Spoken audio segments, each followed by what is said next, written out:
On n'est pas du monde, une émission proposée par l'équipe du Verbe, avec Antoine Malenfant et James Langlois. Cette semaine, à l'émission, Simon Lessard propose un petit traité sur la polarisation tout en nuances. Ariane Blais-Lacombe nous partage ses rêves les plus fous concernant les menstruations. Et Sébastien Gendron va nous dire ce qu'est la divinisation pour les nuls. Bref, on n'est pas du monde.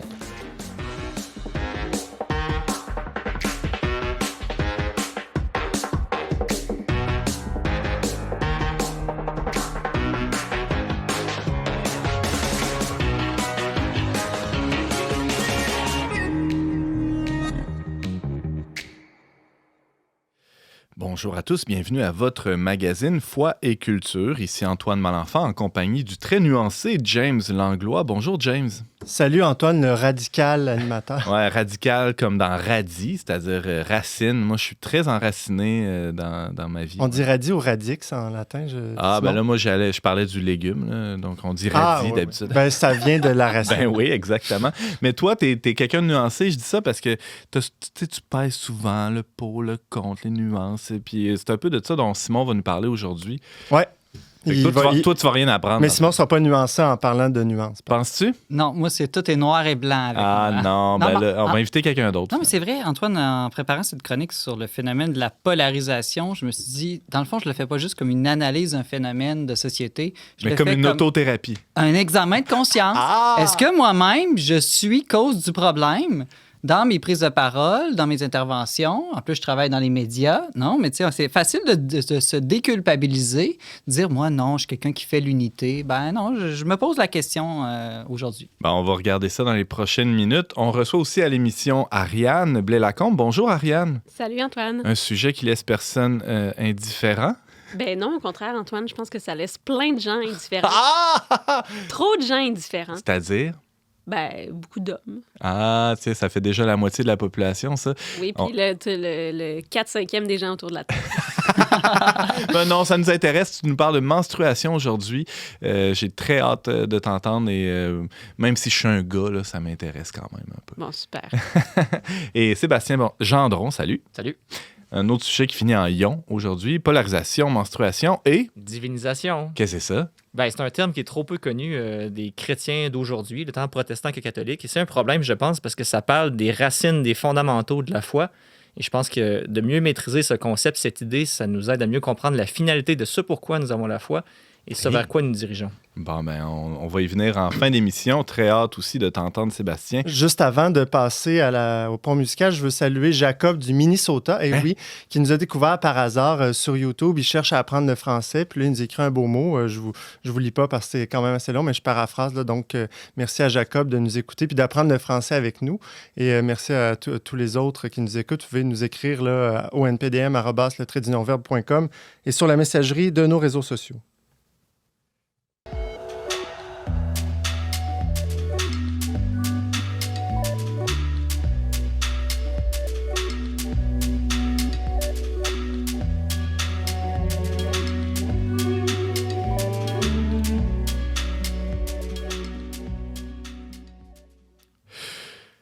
Gauche, droite, progressiste, conservateur, pro-choix, pro-vie, anti-vax, pro-vax, on a parfois l'impression de vivre dans un monde en noir et blanc, scindé en deux, où il y aurait d'un côté les bons et de l'autre les méchants. Notre philosophe en résidence au Verbe, Simon Lessard, s'est non seulement penché sur les causes de ce phénomène de la polarisation, mais aussi sur son antidote. Salut Simon. Allô, Antoine? Simon, j'ai nommé d'entrée de jeu quelques oppositions, mais on pourrait étirer la liste pendant des heures, hein? Exactement. Vraiment, je pense que on le vit tous, hein? Puis maintenant, on le vit même à l'intérieur de nos propres familles, on le vit sur les réseaux sociaux. Ça devient de plus en plus difficile de discuter. Tout le monde se braque rapidement, tout le monde s'accuse aussi. Donc, ce phénomène de polarisation, je pense, touche vraiment tout le monde en ce moment, que ce soit au bureau, dans les médias, dans l'Église, et sur plusieurs sujets. Tu as mentionné, entre autres, les mesures sanitaires, évidemment. C'est le sujet de l'heure qui polarise probablement le plus. Simon, avant d'aller plus loin, définissons les termes. Qu'est-ce qu'on entend par polarisation? Bon, ça vient du grec polos. Polos, ça veut dire pivot ou axe, on pourrait dire en français. Donc, la polarisation, ça signifie, dans un sens très large, là, tout processus d'attraction ou de concentration autour de deux pôles, donc opposés, au sein de n'importe quel genre de structure. Donc, ça peut être un phénomène physique au sens littéral, mais ça peut être des phénomènes sociaux au sens figuré. Donc, je te donne des exemples, Antoine. Ouais. En optique, c'est un peu plus abstrait pour nous qui ne sommes peut-être pas tous scientifiques, mais la polarisation, ça décrit la propriété des ondes lumineuses liées à l'orientation qu'elles suivent dans un plan. Donc, par exemple, on va parler des verres polarisés, tu sais, les lunettes, là, des fois. Ouais. Quand on commande nos verres, des fois aussi, quand on va à la pêche, on met ça pour voir mieux le poisson à travers l'eau, ou aussi, c'est des lunettes qu'on va utiliser pour les films 3D. Par exemple. OK. Ensuite, en géographie, on va parler aussi de polarisation pour l'influence exercée par un lieu central sur ses périphéries. De là d'où vient, entre autres, le mot de métropole, donc l'influence d'une grande ville sur ses banlieues et les campagnes environnantes, par exemple. Mhm. Est-ce que la Terre ouais. est polarisée parce qu'elle tourne sur l'axe nord? Imagine, il y a un bâton, là. Fait qu'elle est polarisée. C'est ça. OK. Elle est polarisée et elle est polarisante. Ouais. Ouais, c'est ça. Mais là, justement, on parle de polarisation, mais ça serait quoi la distinction à faire avec une simple opposition? Parce que des oppositions, il y en a toujours eu. On a juste à regarder les disputes qu'il y avait dans l'Antiquité. C'est pas nouveau, ça. Oui, bonne question, Antoine. En fait, c'est pas juste le fait de ne pas être d'accord, là, la polarisation. C'est, je dirais, de chercher le fait de vouloir réduire tout à deux uniques positions, dans le fond. Alors que souvent, la vie est beaucoup plus complexe, nuancée, puis des fois, il y a des tierces positions possibles aussi. Et puis, c'est comme je disais, c'est pas le simple fait d'être en désaccord, mais c'est aussi, là, évidemment, je suis dans les sens figurés de polarisation en politique ou en médias, c'est le fait de chercher à rapprocher tout le monde autour de sa position, tout en cherchant le plus possible à éloigner aussi de la position qu'on considère adverse. Comme un aimant là, qui voudrait attirer, mais aussi repousser ceux qui sont... Oui, c'est un très bon exemple. En religion, par exemple, on peut très bien être athée, croyant, catholique, protestant, juif ou musulman sans être polarisé et polarisant. Mais on le serait, par exemple, si on cherche à convaincre tout le monde d'adopter notre position tout en essayant le plus possible d'éloigner les gens de l'autre position. Mm-hmm. Et là, tout de suite, on peut se dire, ouais, mais c'est pas toujours mauvais, ça. Par exemple, moi, par rapport, je pense à des idéologies extrêmes comme le satanisme ou le nazisme, moi, je cherche pas mal à ce que les gens fuient le plus possible cette position-là et viennent vers la position que moi, je considère être vraie, qui est le christianisme.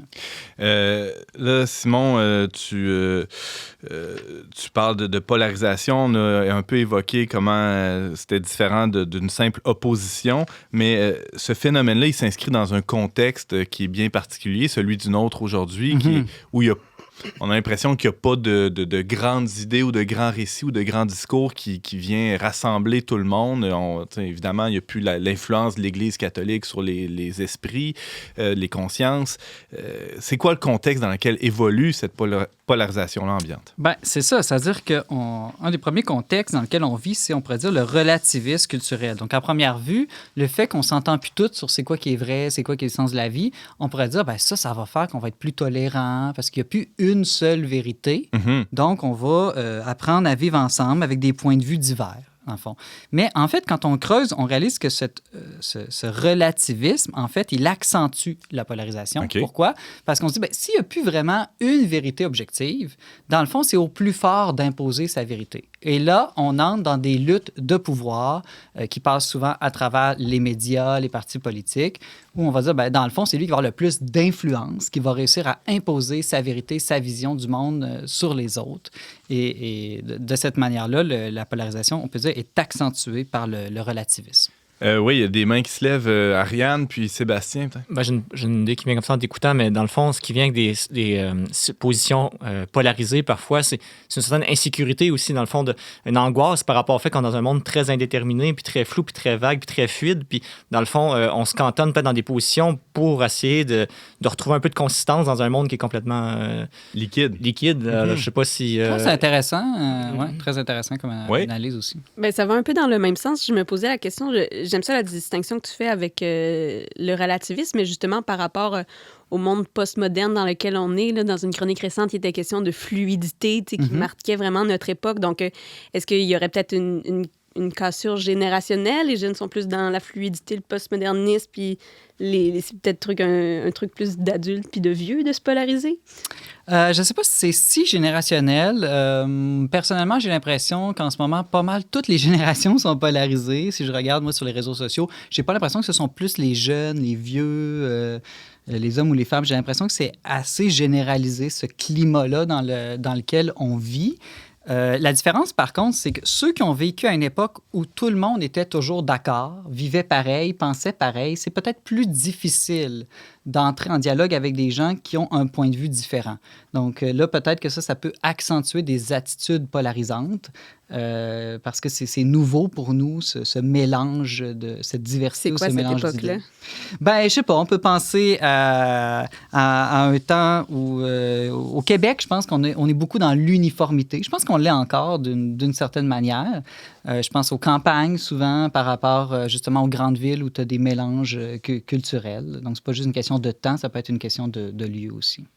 C'est un peu abstrait, là, dit comme ça. Là, mais... Non, mais par rapport aux médias aussi, on peut penser à une époque où, tu sais, tout le monde regardait la télé avec les mêmes postes, les mêmes chaînes. Fait que, tu sais, le message était beaucoup plus uniforme, tandis que maintenant, les médias peuvent se polariser aussi parce qu'ils peuvent tellement rejoindre de gens sur des thèmes différents que c'est possible plus de tirer dans tous les sens que quand tu essaies de t'adresser à tout le monde en même temps. Par rapport à ça, je trouve qu'en ce moment, au niveau des générations, il y a une certaine génération qui écoute plus la TV à la même heure, au même poste. Je remarque ça, puis ça polarise vraiment, ça uniformise la façon de réagir à la situation actuelle avec la COVID, puis tout ça. Puis dans le fond, il y a une forme un front commun de gens qui écoutent certains médias, qui adhèrent aux mêmes idées qui sont véhiculées, puis visiblement, ces médias-là ne nous amènent pas nécessairement à avoir un regard critique sur la réalité, mais plus à absorber de l'information et à la ressasser, dans le fond. À l'inverse, on pourrait peut-être dire que les réseaux sociaux ont alimenté aussi la polarisation. Comme disait Simon, celui qui crie le plus fort, qui va avoir le plus d'influence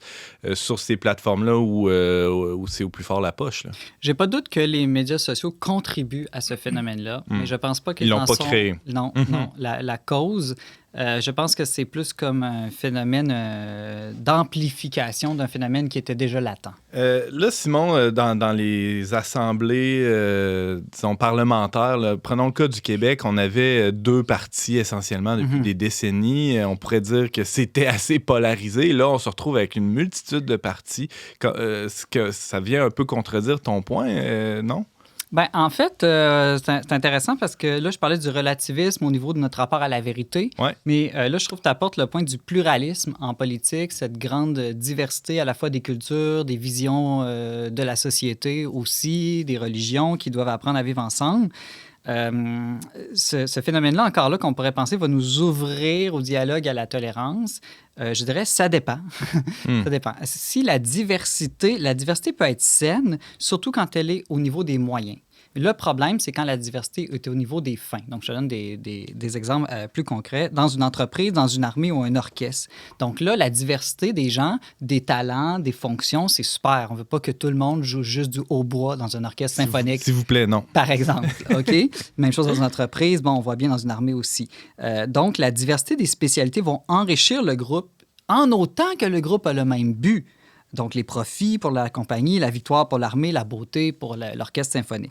Mais si on ne s'entend pas, employés, militaires, musiciens, sur ce qu'on vise, bien là, c'est sûr qu'il va y avoir l'anarchie, la mutinerie et la cacophonie. Et je pense que c'est là qu'on frappe les limites du pluralisme en politique. C'est quand on n'arrive pas à avoir un projet commun pour la société. On a un peu évoqué là, dans les dernières minutes les médias d'information, le marché même, on pourrait dire, de l'information, il joue pour beaucoup. Oui, je le crois. Quand les nouvelles ou même les cours universitaires deviennent soumis, je dirais, au principe même du capitalisme, bien souvent, c'est au prix, sans jeu de mots, là, de la vérité. Là, c'est-à-dire que c'est la popularité ou la rapidité qui vont prendre le dessus sur la sincérité pour vraiment là, suivre les lois du marché. Il y a beaucoup de « et » dans ma phrase. Là. Donc, les réflexions qui sont lentes, qui sont nuancées, ils vont toujours moins vendre, moins stimuler de likes que ce qui est tranché et ce qui peut être exprimé en 280 caractères sur Twitter. Ah, tiens. Et avec émotion. Exactement. Et donc là, on entre dans des logiques de précipitation des réflexions, de simplification, de généralisation, et tout ça nuit, je pense, à une saine et sereine recherche de la vérité en commun. Là, avec je voyais dans tes notes là, le sous-point de la démocratisation du savoir. On pourrait penser qu'avec l'université accessible à tout le monde, justement, il y aurait plus de gens outillés pour faire les nuances nécessaires dans les débats de société. Oui, bien, ce que j'appelle la démocratisation du savoir, c'est ce phénomène de notre époque, de notre siècle, je pourrais dire, où l'éducation est de plus en plus accessible. Ça, c'est très positif. Par contre, il y a toujours un penchant, je dirais, un risque avec le fait d'élargir l'accès au savoir sous ses multiples formes. C'est le fait de finir par penser que ce qui est accessible à tous, compréhensible facilement, ce qui est simple, voire simpliste, voilà ce qui serait la vérité. Ou même de penser que ce que la majorité pense, voilà ce qui serait la vérité. Or, on sait très bien en science que c'est pas parce qu'une majorité de gens pensent quelque chose que c'est vrai. D'ailleurs, la plupart des grandes découvertes scientifiques, des grands changements de paradigme ont toujours commencé par une minorité de penseurs ou de chercheurs. Et donc, ça, c'est toujours un danger de tomber dans, je dirais, de penser que c'est l'accessibilité qui prime sur la vérité et puis d'avoir une sorte de paresse intellectuelle qui s'installe. Et là, on entre dans des attitudes intellectuelles où on va opposer plutôt qu'ordonner, on va confondre plutôt que distinguer. Pourquoi? Tout simplement, c'est plus facile, plus rapide, plus accessible à la pensée de tous. Il nous reste une petite minute, Simon. Qu'est-ce que tu proposes pour sortir de la polarisation? Parce qu'on comprend assez bien que c'est nuisible là, comme phénomène, en tout cas, globalement. Comment s'en sortir? Deux choses. La première chose, je dirais, retrouver le visage. On parle beaucoup de masques ces temps-ci. Là. Retrouver les rencontres réelles, les discussions réelles. C'est beaucoup plus difficile de diaboliser notre adversaire ou de dire que c'est un fou, quelqu'un de méchant, quand on lui parle pour vrai, dans un dialogue réel. Donc là, on voit que c'est une vraie personne et on ne peut plus le réduire simplement à une opinion. Et une vraie personne, c'est complexe aussi. Exactement. Et on peut s'expliquer aussi. Hein, tu voulais dire ça? Ah non, c'est pas tout à fait ça que je voulais dire. Donc déjà, là, la radio qu'on fait en ce moment, je trouve que ça contribue à ça. Ensuite, l'autre chose, et là, je trouve ça vraiment intéressant, c'est toute l'idée de synodalité. L'Église catholique universelle, en ce moment, prépare un grand synode sur la synodalité, un mot qui veut dire marcher, cheminer ensemble. Et ça, je trouve que là, l'Église est prophétique en ce moment. Elle apporte peut-être une solution au phénomène de polarisation parce que quand on marche ensemble, c'est pas la même chose que la démocratie, c'est pas la même chose que la collégialité, c'est le fait de vie commune. On a un but commun, une destination finale, hein, comme je parlais tantôt, on s'entend d'abord où on veut aller et après, en marchant ensemble, bien, on converse ensemble, on est côte à côte, on est face à face. Il y en a qui boitent, il y en a qui marchent moins vite, plus vite, mais quand même, justement, on essaie de... C'est ça. Puis on va dans la même direction. Les obstacles, on les vit ensemble. Et puis, en tout cas, là, j'y vais vite, là, mais je pense qu'il y a de quoi à creuser dans ce concept de synodalité pour dépasser la polarisation. On en avait parlé d'ailleurs plus tôt, en fait, l'automne dernier avec Sébastien qui est avec nous aujourd'hui. On peut aller réécouter cet épisode-là sur la synodalité. Je ne sais pas le numéro de l'épisode par cœur. Ouais. Puis mon texte en lien avec la chronique va être en ligne bientôt sur notre site Internet aussi. Formidable. Le thème, c'était la concertation, en fait. Okay. Non, mais c'est pas grave, c'est ça pareil, mais le titre de l'émission portait le... Donc pour aider les gens à le retrouver. Exact. Merci Sébastien. Sur la concertation. Et là, c'était sur la polarisation par Simon Lessard. On peut te lire sur le-verbe.com. Merci à toi, Simon. Ça fait plaisir, Antoine.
Vous êtes avec Antoine Malenfant à la barre d'On n'est pas du monde. On vient d'entendre Marie Tu pleures du groupe Carquois.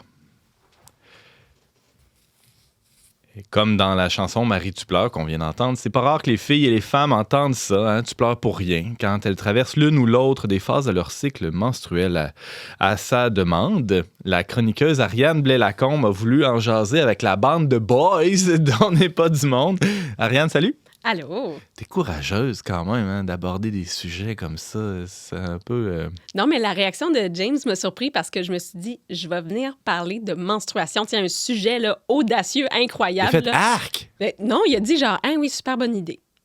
Tout simplement. Ben Donc, oui. moi, je salue votre ouverture. Mais James, il y a un gros côté féminin aussi. Féminin ou féministe? Les deux. Les deux. Il répond pas, on est en train de faire son procès. Alors, les menstruations, ça demeure presque un tabou encore hein, dans certains foyers, mais aussi dans l'espace public. Ariane, qu'est-ce qui expliquerait ça, selon toi? Beaucoup de choses. Beaucoup de choses.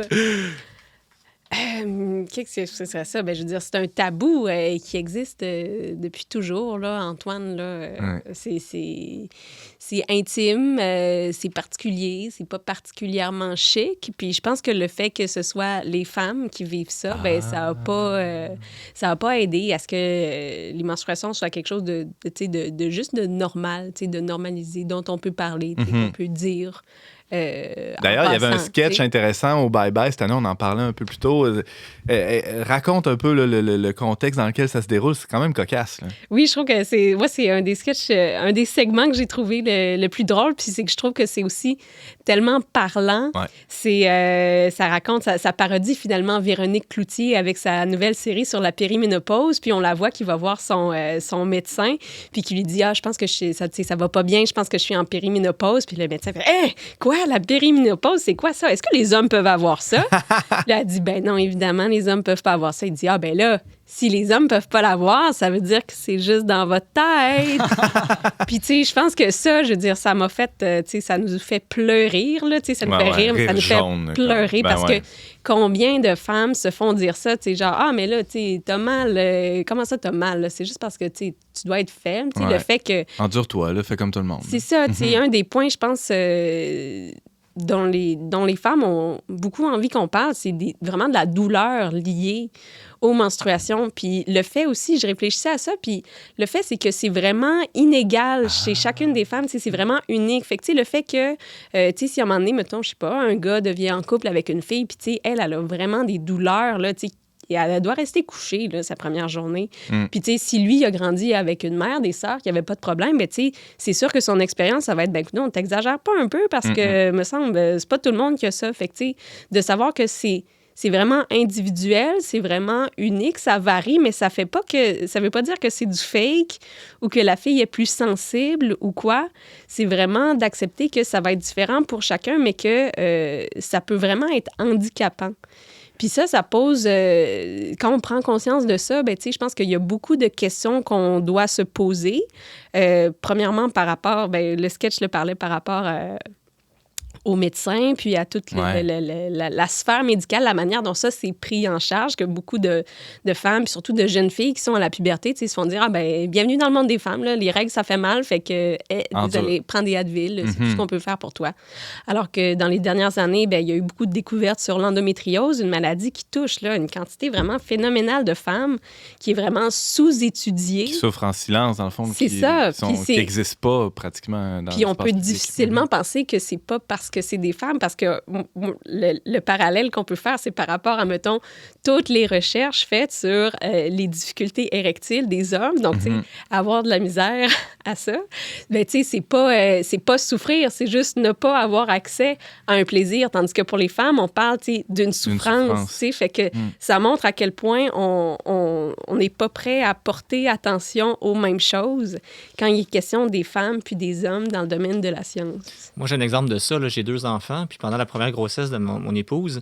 j'avais jamais entendu parler que le premier cycle, le premier 3 mois de la grossesse était quelque chose qui pouvait être vraiment lourd ou pesant ou handicapant pour une femme. Puis j'ai vraiment pas été assez à l'écoute parce que je minimisais, parce que pour moi, la deuxième fois, j'ai fait plus attention. Mais c'est juste pour dire que même dans son milieu de travail, la juste mesure, ça aurait été de réduire ses heures pour lui permettre de se reposer puis de prendre soin d'elle. Mais tu sais, là, maintenant, c'est un acquis social qu'à la fin du cycle de la grossesse, on a le droit au congé de maternité. Parce que c'est visible. Mais oui, mais c'est ça. Mais même au début, il devrait y avoir des mesures pour ça parce que certaines femmes le vivent difficilement.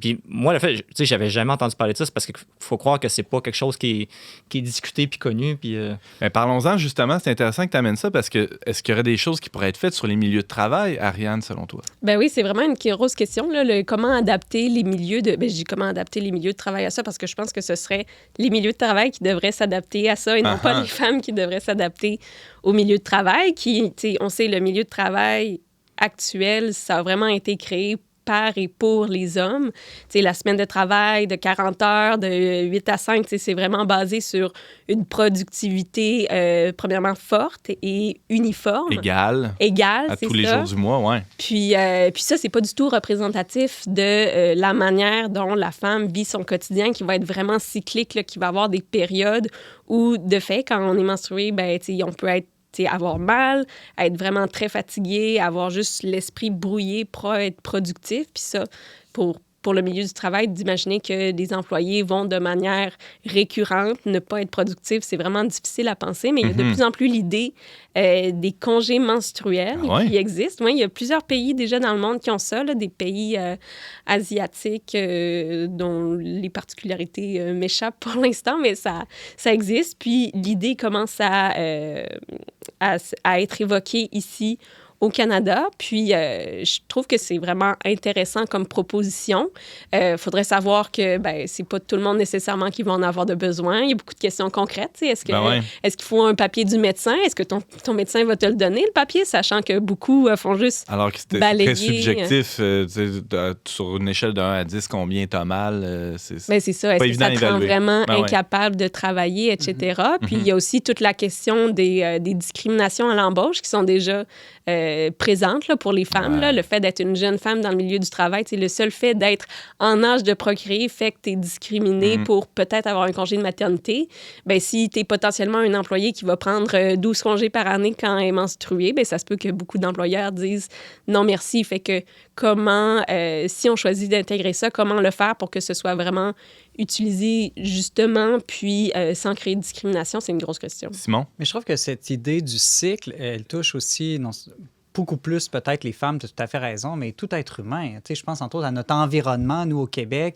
Moi, l'hiver, il me semble que j'ai un cycle aussi. Là. L'hiver, je resterai couché un peu plus longtemps. L'été, quand il y a des grandes chaleurs. En tout cas, il me semble qu'on a perdu ce rapport non seulement au cycle dans notre corps, mais au cycle de la nature, puis un peu d'idéalisme dans cette idée d'un horaire de travail hyper régulier à l'année longue. Puis même au fil de la journée, il y a plein de pays où c'est normal de prendre une longue pause au milieu de la journée, manger, faire une sieste, se reposer, puis recommencer la deuxième moitié de la journée plus en forme. Je sais que le concept de cycle est très important dans la vie d'une femme parce que hormonalement, on est lié à ça.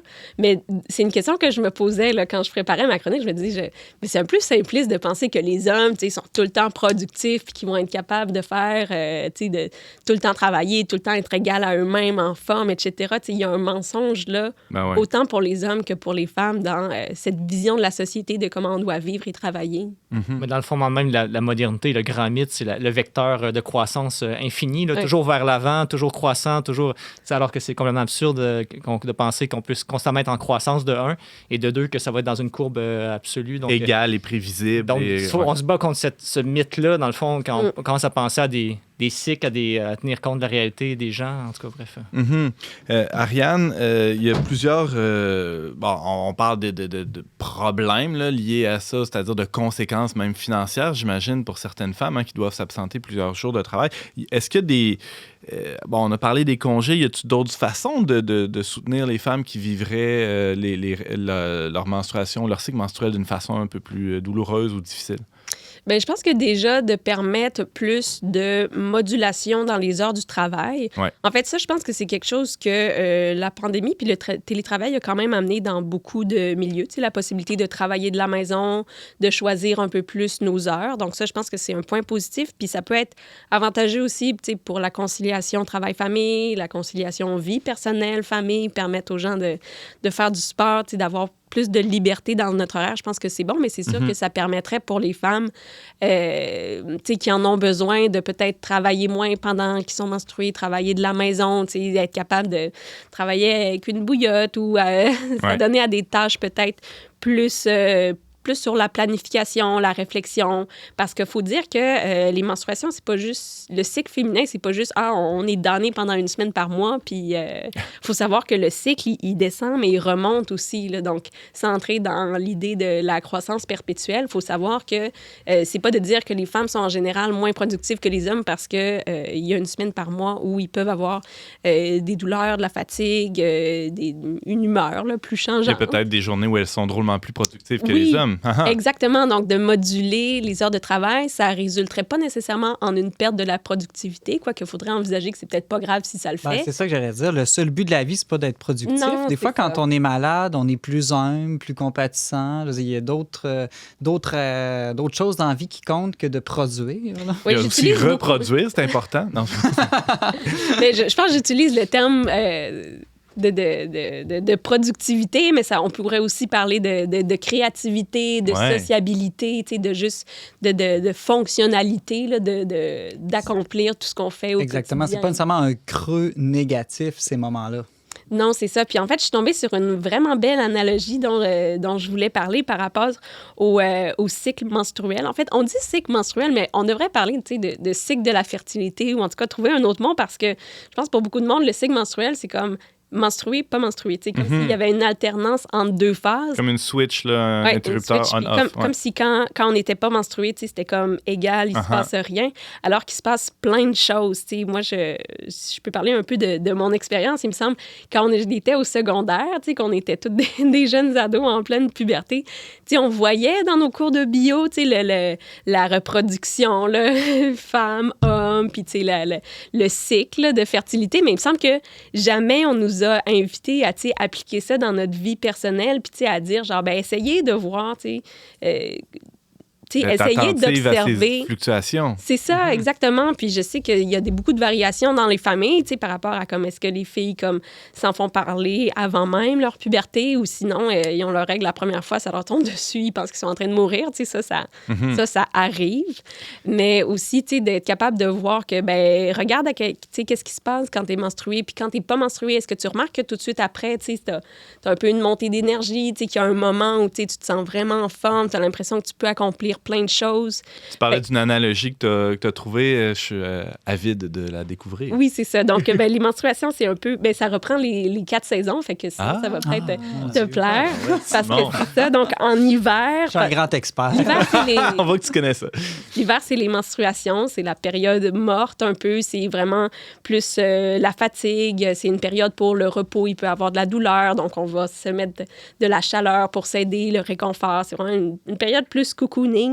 Mais il faut voir aussi que ça peut être une période beaucoup plus de réflexion, de planification, justement. Puis après ça, J'allais dire, mais j'allais dire, l'hiver, c'est une saison contemplative, justement. Je vais essayer ça la prochaine fois. Contempler.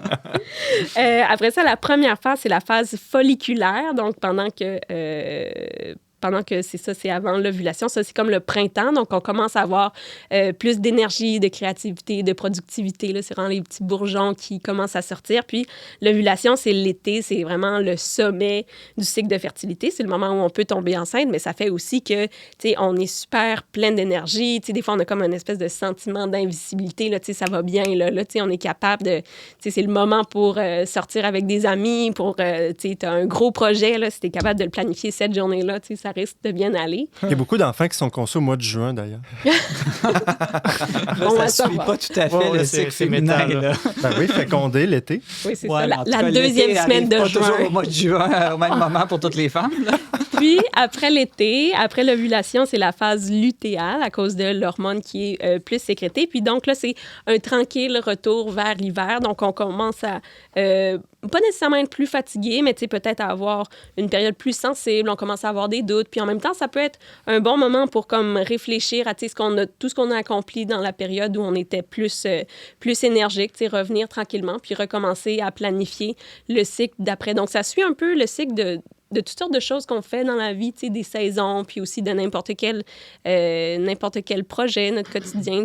C'est tout alterné par des cycles comme ça. Tu devrais essayer de pousser ton analogie avec les mystères du rosaire, joyeux, lumineux, douloureux et glorieux. Ça, c'est too much, Simon. C'est vraiment too much. Oui, c'est un gros défi. Avant qu'on se laisse, Ariane, je veux absolument que tu nous révèles des statistiques sur lesquelles tu es tombée. C'est un vrai bijou. Bien, c'est ça, c'est que tu me demandais aussi au début pourquoi est-ce qu'on en parle si peu. On se disait, si toutes les femmes les ont, c'est quand même la moitié de l'humanité. Mais je me suis dit, en un sens, il y a vraiment beaucoup, pour vivre pleinement ce cycle-là, puis les montagnes russes d'hormones que ça nous fait vivre, il faut laisser libre cours aux hormones de notre corps. Puis quand on prend de la contraception hormonale, on laisse pas libre cours aux hormones que notre corps produit qui nous permettent d'avoir ce cycle de fertilité-là. Puis donc, je me suis posé la question, je me suis dit, je pense que c'est beaucoup de monde, mais je savais pas à quel point. Puis au Québec, chez les femmes adultes sexuellement actives, c'est 85% qui prennent une quelconque forme de contraception hormonale, ce qui veut dire que finalement, les femmes qui sont vraiment sujettes à toutes ces variations-là, qui pourraient être intéressées par des mesures qui tiennent compte leur moment plus productif, moins productif, tout ça, c'est finalement une minorité d'une minorité. Ben donc, ça m'a fait aussi penser, ça m'a fait vraiment me poser la question sur toutes les difficultés qu'on a à prendre conscience de ça, individuellement puis collectivement, parce qu'au fond, on ne laisse pas libre cours à la nature. Donc, c'est normal qu'on la connaisse pas puis qu'on la comprenne pas. Puis ce phénomène-là devienne socialement invisible en bout de ligne. Exactement. Ta chronique aura contribué à la sortir de l'ombre, en fait, à sortir les menstruations de l'ombre. Merci beaucoup, Ariane Blais-Lacombe. On pourra probablement lire un texte lié à ça sur le-verbe.com dans les prochains jours. Merci et bienvenue toujours à l'émission. Ça fait plaisir.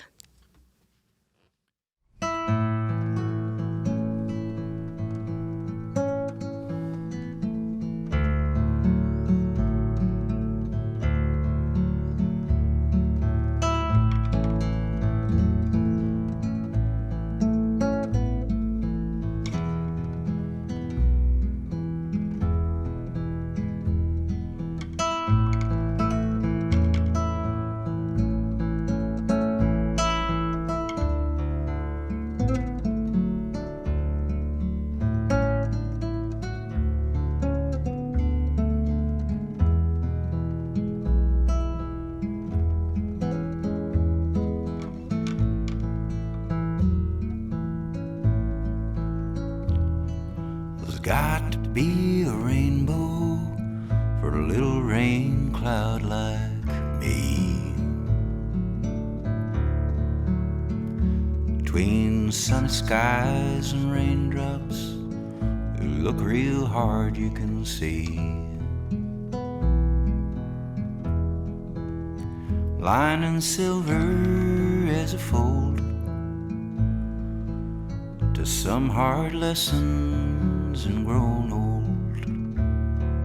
Well, maybe tomorrow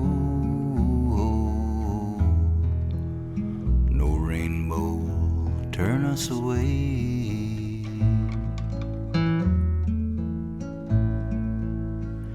When fortune runs out, friends come round to say, keep your head down. Heads they will nod, lips will purse, and some hands will reach out.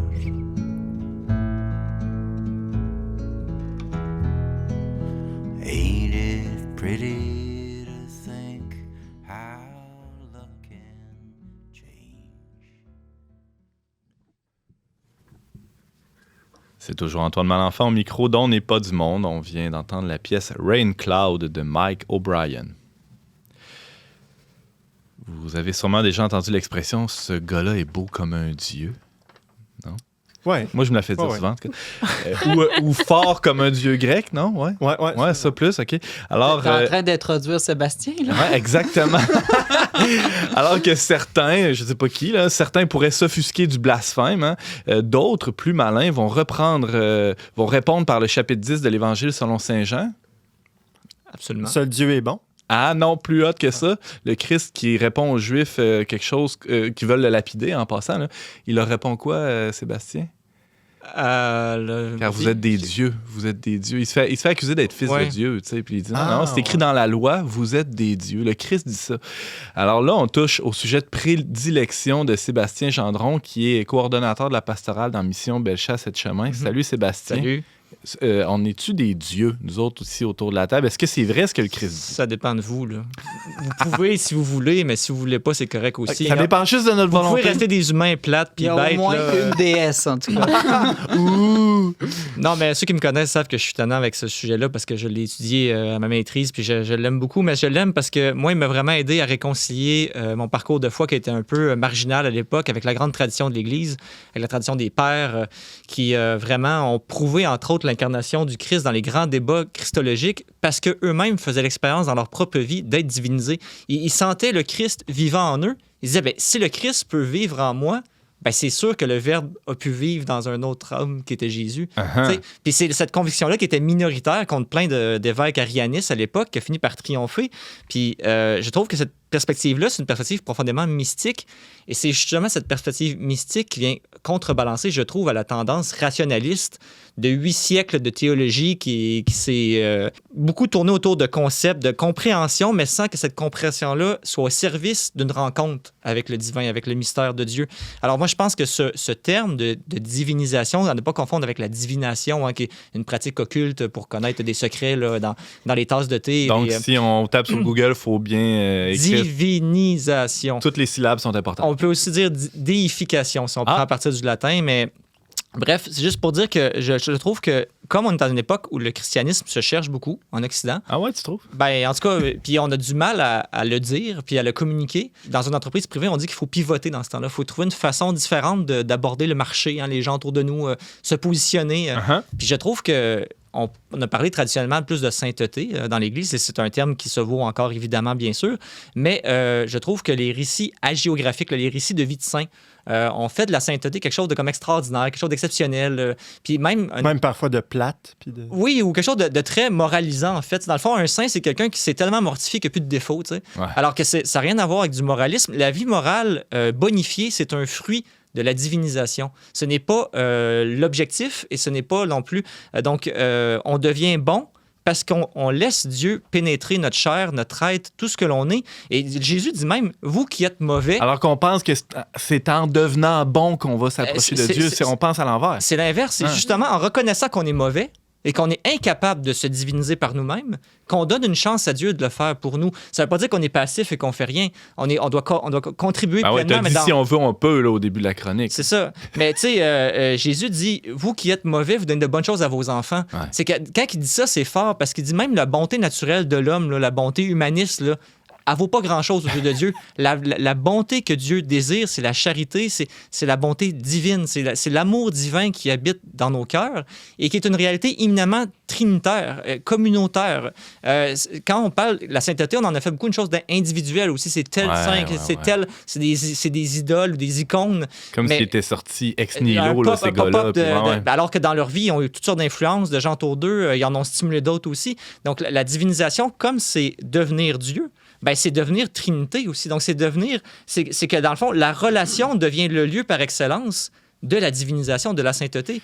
Si la sainteté, c'est un don, ces gens-là en sont venus à se donner totalement comme Dieu s'est donné lui-même totalement. Ils se sont donnés à quelqu'un autour d'eux, puis eux-mêmes, ils ont reçu la vie de quelqu'un d'autre avant eux. Donc, c'est profondément relationnel, tout ça. Exactement. Puis je trouve que l'Eucharistie, c'est au centre de la vie chrétienne catholique.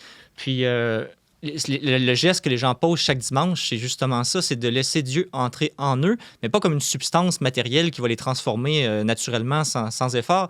C'est une rencontre, donc il y a une permission. Comme la potion, c'est pas la potion magique d'Astérix. D'Astérix, exactement, Okay. ou la fontaine de Jouvence. Ah. C'est à la fois un symbole de Dieu qui veut habiter en nous, et nous lui, par un geste, nous lui signifions que nous le désirons et que nous voulons lui permettre. Et toute la messe, toute la liturgie est construite pour nous amener là, par la repentance, par la louange, tout ce rituel-là nous conduit à la rencontre divinisatrice et transformatrice. Donc, c'est pas anodin parce qu'on sait qu'au Québec et ailleurs, on s'est beaucoup tué au niveau de la religion parce qu'on a fait de l'Eucharistie quelque chose de tellement automatique ou tellement banalisé ou une pratique culturelle que finalement, on en oublie la sève mystique, comme je parlais tantôt, justement. Là.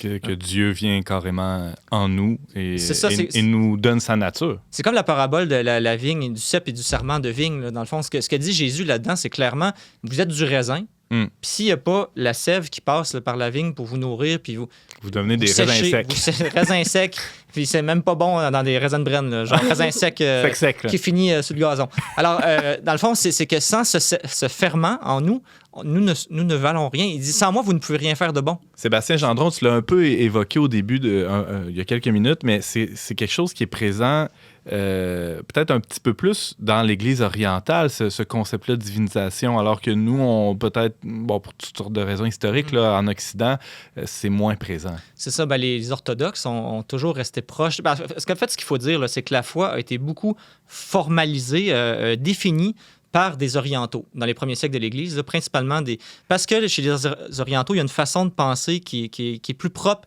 à la Bible, plus proche de la Bible et plus proche de concepts là, antinomiques. Là. En tout cas, je ne rentre pas là-dedans, mais c'est juste pour dire que les orthodoxes, eux, dans l'Est, sont toujours n'ont pas tombé dans cette tendance rationalisante de la foi. C'est-à-dire que dans leur recherche théologique, il y a toujours eu un arrimage entre comprendre la foi et vivre la foi. Et alors qu'en Occident, moi, je pense qu'il y a carrément eu un divorce là, à partir du 12e, 13e siècle, là, de plus en plus fort, ce qui fait que finalement, on a compris des choses, mais sans nécessairement que les babines, les bottines suivent les babines. Fait que ça fait une religion, finalement, qui est comme édulcorée. Qui est vide de son essence, là, de sa vie. Tu sais. Toi, t'es coordonnateur de la pastorale.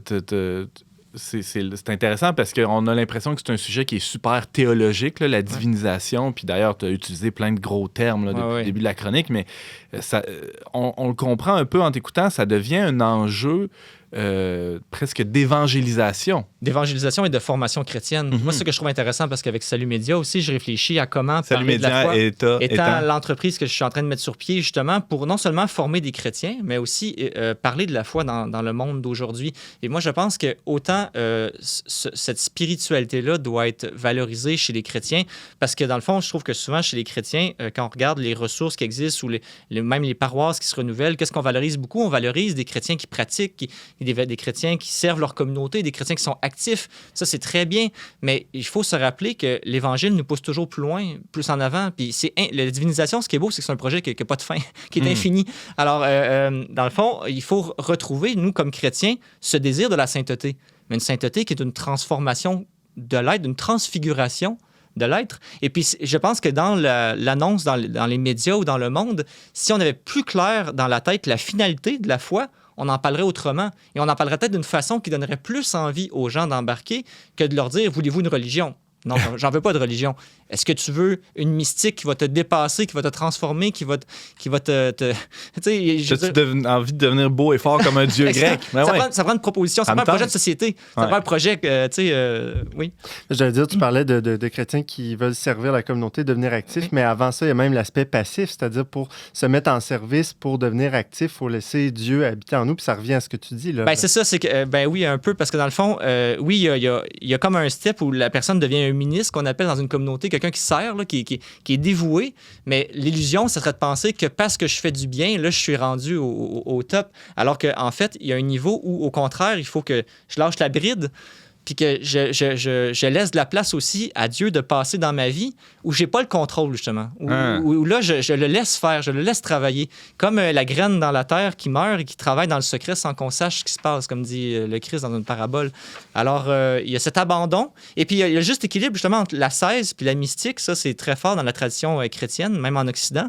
C'est qu'il y a une part où on doit faire on doit poser des gestes pour renoncer à nos désirs mauvais, à notre chair, à tout ce qui nous oppresse, tous les faux bonheurs, les idoles. Ouais. Il y a une part où il y a un travail de la volonté à faire là-dedans, mais il y a aussi un moment où c'est Dieu qui fait le reste. C'est toujours Dieu qui vient nous libérer par sa grâce au final. Donc, il y a une collaboration de ma personne, mais toujours dans une recherche de la grâce qui, elle, va me secourir et m'emmener plus loin. Il nous reste quelques petites minutes. Sébastien Gendron, c'est intéressant parce que j'ai l'impression qu'on a...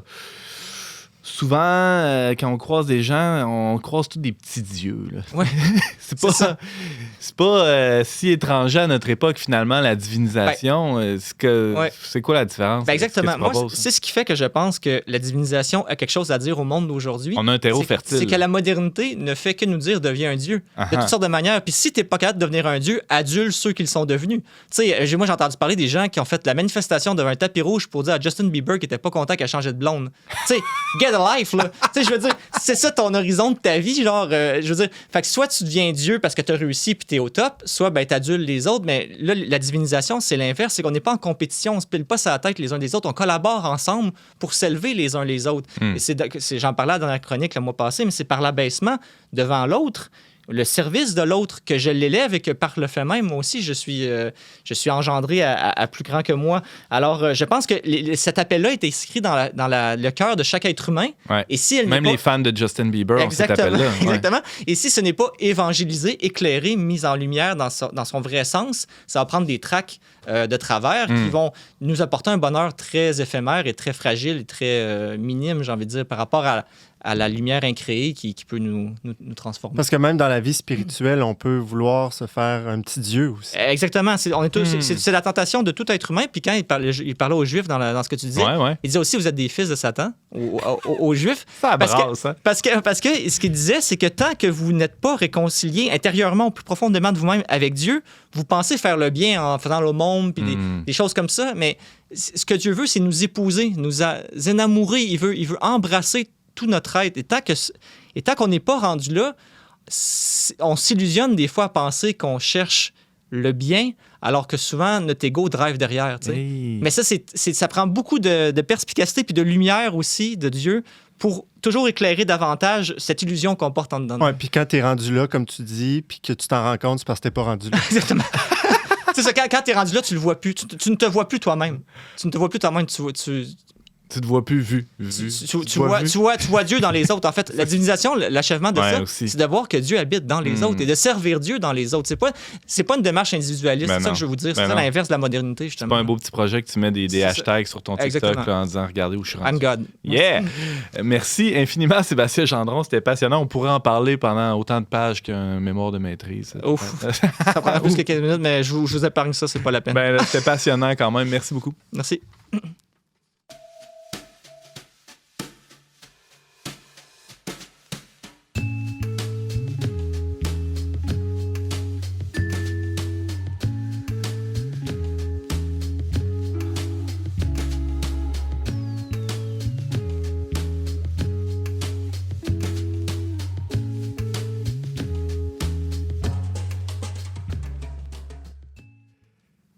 C'est déjà tout pour cette semaine. Que ça passe vite en bonne compagnie, les amis. C'est impressionnant, c'est fou.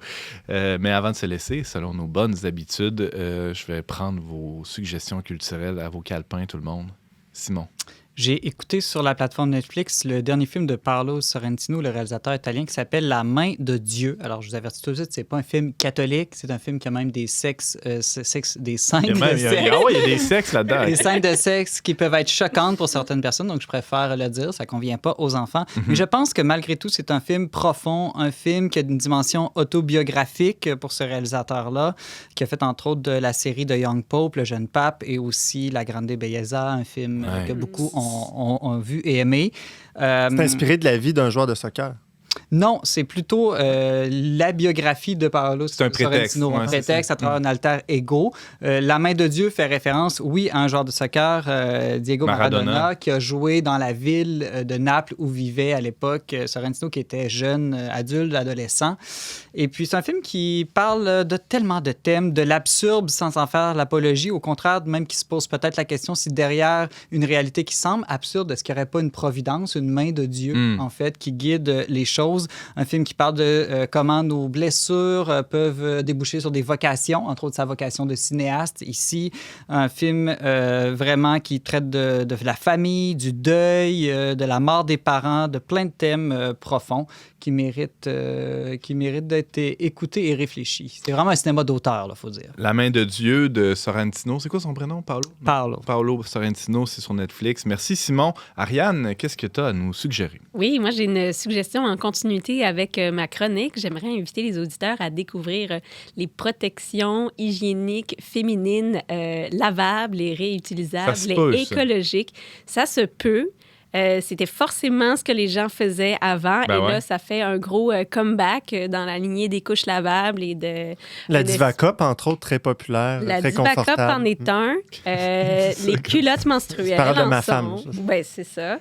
Les tampons lavables en sont. Il y en a plein de sortes. Ouais. Fait que autant hommes que femmes, je vous invite à essayer de découvrir une nouvelle sorte que vous connaissez pas ou peut-être en parler avec quelqu'un, demander à votre épouse, votre mère, une amie, « Hey, as-tu déjà utilisé ça? Serais-tu game de l'utiliser, toi? » Puis ça pourrait donner lieu à des discussions très intéressantes. Merci beaucoup, Ariane. Sébastien. Simon m'inspire. Je vais parler d'un film que j'ai vu lundi qui s'appelle Radio. Je ne sais pas si vous avez déjà vu ça. C'est avec Goldie Jr. puis Ed Harris. Là. C'est un film américain, mais qui est vraiment intéressant. C'est inspiré d'un fait vécu où un jeune du secondaire qui traînait son panier parce qu'il était retardé mental ou que personne ne s'occupait de lui, qui a été un peu pris sous l'aile d'un coach d'une équipe de football. Puis il est devenu un peu la mascotte de l'école. Puis 26 ans plus tard, en refaisant toujours sa 11e année parce qu'il n'arrivait jamais à la dépasser, parce qu'il a été intégré dans l'école, il devient le coach de l'équipe de football 20 ans plus tard. Donc, c'est pour dire comment, quand on se donne la peine de réhabiliter, d'inclure des gens qu'on rejette d'emblée ou à qui on donne une chance, parce que cet homme-là s'est battu aussi à Harris dans le film, le coach, là, pour y faire une place parce qu'il y a eu beaucoup d'opposition. Ça fait des merveilles, puis on voit des vies transformées. Là. Fait que c'est un bon petit film, je trouve. Film radio réalisé en 2003 par Michael Tollin. Merci. Sébastien Gendron. Et rapidement, James. Jérôme Blanchet-Gravel, qui chronique dans différents médias et qui a déjà collaboré avec nous aussi, va depuis 2018 au Mexique, et là où il a emménagé avec sa femme et sa fille. Et puis, il vient de sortir un livre chez les éditions L'Harmattan. C'est ça. Puis, un Québécois à Mexico, récit d'un double choc culturel dans lequel il partage ses courtes réflexions, comment il a découvert l'univers latin du Mexique, qui est vraiment différent du nôtre. En même temps, ça l'a aidé à mettre en lumière certains aspects de notre culture. Donc, c'est très, très agréable à lire, je pense. Puis, voilà, alors je vous le conseille. Ça s'intitule Un Québécois à Mexico par Jérôme Blanchet-Gravel chez L'Harmattan. Ça vient tout juste de sortir. Merci, James Langlois. Merci à vous tous, chers chroniqueurs, d'avoir été avec nous cette semaine. Vous pouvez, vous les auditeurs, mais vous aussi les chroniqueurs, pourquoi pas, réécouter ou partager cette émission en tout temps via votre plateforme de balado-diffusion préférée. Pour tous les détails, visitez le-verbe.com/radio.